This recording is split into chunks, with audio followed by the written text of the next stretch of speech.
Hello everyone, আসসালামু আলাইকুম। কেমন আছো তোমরা সবাই? আশা করি সবাই ভালো আছো। আলহামদুলিল্লাহ, আমরা অনেক ভালো আছি।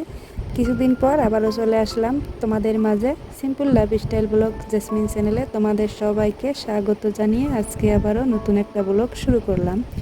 আশা করছি ভালো লাগবে। তো আজকে ভিডিওটা আমি সকাল থেকে শুরু করলাম। সকালে উঠে আমি ফ্রেশ হয়ে তারপর আমি চা বানাইতে আসছি। তো আমি ওদিকে গ্যাসের চাটা বসিয়ে দিয়েছি, আর এখানে আমি চিতই পিঠা বানাবো।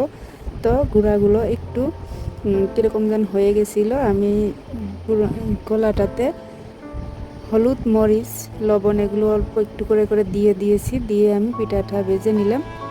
ভেজে তারপর চাটা খেয়ে আবারও চলে আসছি। তোমাদের ভাইয়া বললো যে বৃষ্টির দিন, তো এখন যদি সুপারির কুলিগুলো গাড়া যায় ভালো থাকবে, তাই আর কি বাগানে আসছি।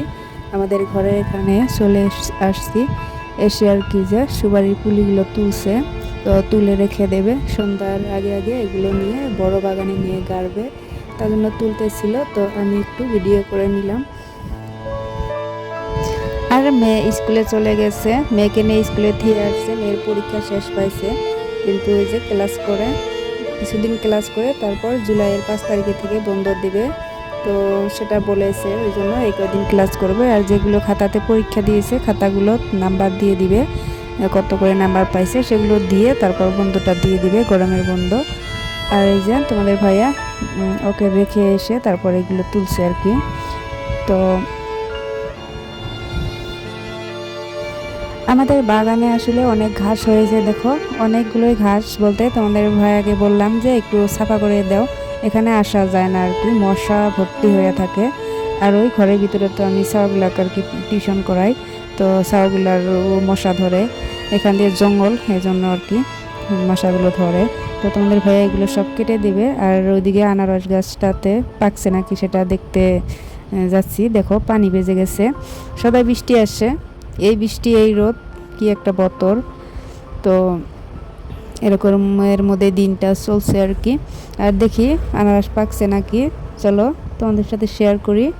যদি পেকে থাকে তাহলে তুলবো, তা দেখলাম পাকে নাই, কাঁচাই আছে। তো তোমাদের ভাই আবার ডিউটিতে চলে যাবে, ও যখন চলে যায় তখনই পাকে, ওর খাওয়ার ভাগ্য হয় না। ফার্স্টে একটা খাইছিল, তারপরে আর খাইতেই পারে না, ডিউটিতে যায় আর আনারস পাকে, পিঁপে পাকে, এরকমটা হয় আর কি।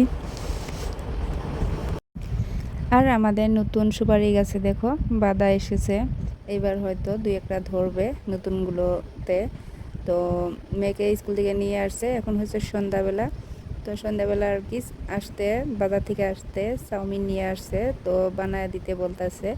মেয়ে বলছিল আর কি যে আমাকে চাউমিন বানিয়ে দাও। তো আমিও ট্রাই করছি। তো যে কিভাবে চাউমিন রান্না করতে হয় আমি জানি না, এর আগে রান্না করেছি কিন্তু সেরকম ভালো হয়নি। আর দেখা যায় বাজারে যে চাউমিনগুলো রান্না করে ওরা অনেক মশলাপাতি ব্যবহার করে, আরও সস অনেক কিছুই ব্যবহার করে। তো সেগুলো থাকে, ব্যবহার করে, কিন্তু আমার তো সেরকম কিছু নেই, সিম্পলভাবে আর কি রান্না করে দিছি। আগে ভালো করে সেদ্ধ করে নিয়েছি, তারপর মশলাপাতি যেগুলো বাড়িতেই ছিল সেগুলো দিয়ে আমি একটা ডিম দিয়ে আরও অল্প একটু পেঁয়াজ কুচি করে দিয়ে ভাজা ভাজা করে তারপর এই চাউমিনটা ওখানে দিয়ে দিয়েছিলাম।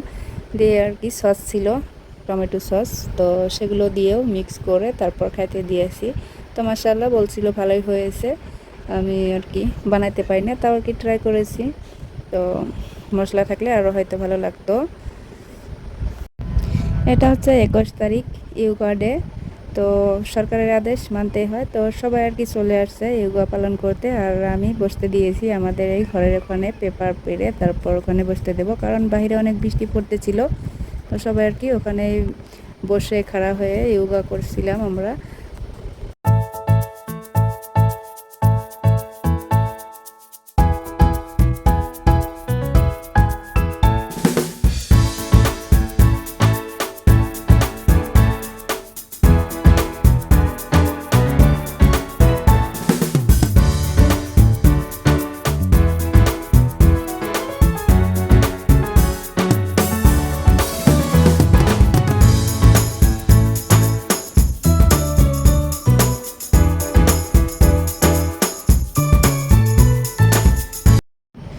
সবাই মিলে আর কি ইয়োগাটা পালন করে তারপর আর কি সবাই যার যার বাড়িতে চলে গেছে। তখন ভিডিওতে দেখতে পেলাম অল্প কয়জন ছিল, পরে আরও মানুষ আসছিল, তখন আর ভিডিও করা হয়নি। তো তোমাদের ভাইয়া নিয়ে আসছে আম, গাছের আম শেষ পাইছে আমাদের, জানোই তোমরা। তো এখন আর কি কেনা আম খাওয়ার পালা।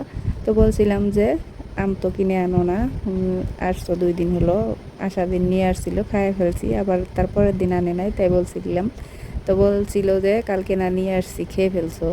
তো বললাম যে গাছেরটা শেষ পাইছে, খাইতে হবে না, তো নিয়ে আসো। তো আজকে নিয়ে আসে, তাই বলছিল আর কি। তো আমরা দুজন আর কি পেঁচাল পাড়তে পারতে খাইতেছিলাম আম কেটে। তো মেয়েকে খাইতে বললাম, ও নাই, খেলতে গেছে। এখন আর কি সন্ধ্যার আগে আগে টিউশন থেকে চলে আসছে, এসে তারপর আর কি তোমাদের ভাইয়া ওই যে নিয়ে আসছিল, খেয়ে নিলাম। আর সাথে এই যে বাজার করে নিয়ে আসছে, তো চা পাতা ছিল না। আর এই চা পাতাগুলো আনছে আজকে, দেখো সেরকম ভালো না, প্যাকেটের তা নিয়ে আসছে। তো বলছিলাম অনেক করে থাকে, তো এটা আনলে আর কি বহুদিন যাবে, সেজন্য আনছে। কিন্তু দেখো চালছিলাম কীরকম গুঁড়া বের হয়, দেখা যায় এগুলো চার মধ্যে দিলে ছাকলে পরেও কীরকম একটা কালো কালো চার ভিতরে থেকে যায়। তো সেটার জন্য আর কি চাটা তিতা লাগে। ওই জন্য আর কি আমি এই যে চালনিটা দিয়ে চেলে নিচ্ছিলাম, দেখো অনেকটাই বের হয়েছে। আর এদিকে আমি চা বসিয়ে দিয়েছি, তো চাটা হয়ে আসছে প্রায়, তো ওটা আর কি চেলে তারপরে যে চার ভিতরে দিয়ে দিয়েছি। আজকে চাটা বানাবো গাখির আর পানি একসাথে আর কি দিয়ে দিয়েছিলাম। তারপর বলক উঠে আসলে আমি আর কি চা পাতা, চিনি, অল্প একটু সামান্য লবণ দিয়ে দিয়েছি, দিয়ে আর কি যে চাটা আমি ফুটিয়ে নিচ্ছি। তো আজকে আমি এভাবেই চা রান্না করলাম। অন্য দিন ফির চা হওয়ার পরে আর কি গাখিরটা দেই, গাখির জাল দেওয়া থাকে, আজকে ফির কাঁচা গাখির তো, তাই একটু লাগে দিয়ে দিয়েছি। তো এরকম করেও চা বানালে ভালোই লাগে। এতক্ষণ পর্যন্ত যারা যারা আমার ভিডিওটা দেখছো তাদেরকে অসংখ্য ধন্যবাদ। আর যারা যারা ভিডিও দেখছো কিন্তু আমার চ্যানেলটা সাবস্ক্রাইব করো নাই, চাইলে আমার চ্যানেলটা সাবস্ক্রাইব করে আমার পাশে থেকে যেতে পারো। তো আপুরা আজকের ভিডিও এইটুকুই, আবার দেখা হবে কালকে কোনো একটা নতুন ব্লগ ভিডিও নিয়ে। ততক্ষণ সুস্থ থাকো, ভালো থাকো, আল্লাহ হাফিজ, আসসালামু আলাইকুম। আর সন্ধ্যা হয়ে গেছে, এই যে আমার হাঁস মুরগিগুলো খড়ের ভিতরে উঠে পড়তেছে। তো এই দেখো